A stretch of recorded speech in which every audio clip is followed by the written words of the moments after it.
मेरा नाम अरविंद है। मैं इतिहास का एक शोधकर्ता हूँ। वर्षों से मेरा काम प्राचीन सभ्यताओं की खोई हुई कहानियों को ढूंढना रहा है। लेकिन जिस रात मैंने गिरधरपुर की हवेली का रास्ता लिया, उस रात मैंने इतिहास नहीं बल्कि मृत्यु के बाद की दुनिया देखी थी।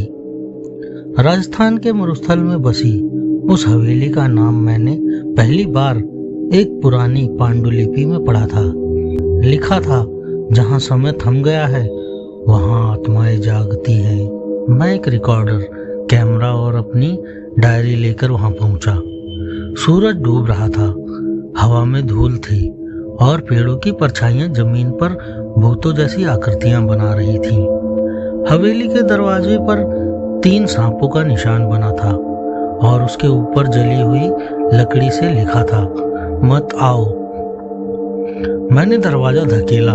लकड़ी की चरमराहट कान फाड़ देने वाली थी।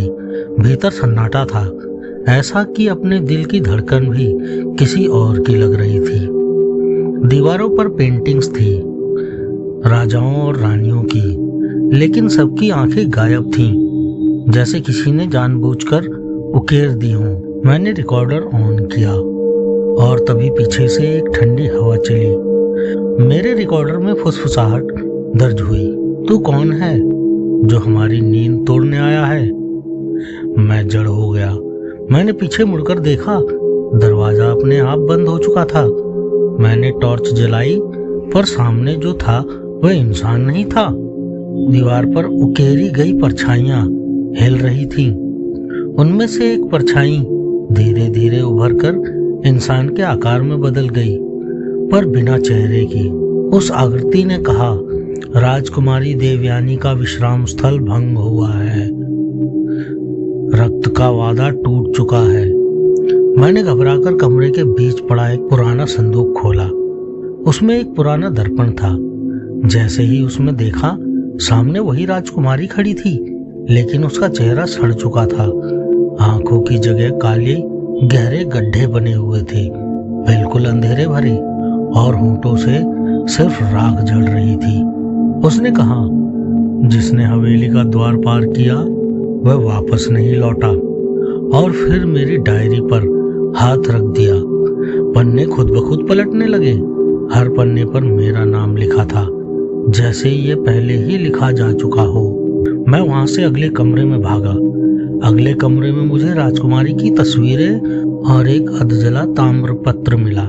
उसमें लिखा था, राजकुमारी को प्रेमी ने विश्वासघात कर मार डाला। उसके श्राप से हवेली समय में कैद हो गई। जब कोई नया व्यक्ति भीतर आता है, उसके शरीर में हवेली की आत्माएं नया निवास खोजती हैं। मुझे महसूस हुआ कि मेरे हाथों में कंपन नहीं बल्कि किसी और की पकड़ है।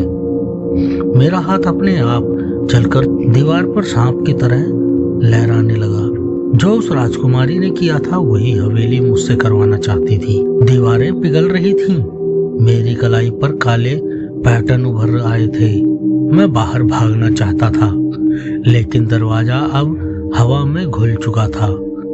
सामने रेगिस्तान नहीं बल्कि वही हवेली बार बार दोहराई जा रही थी, जैसे मैं एक चक्र में फंस गया हूँ। तभी राजकुमारी की आत्मा पास आई और बोली, तू मेरी छाया बनेगा। उसने अपना झड़ता हुआ चेहरा मेरे सीने में समा दिया।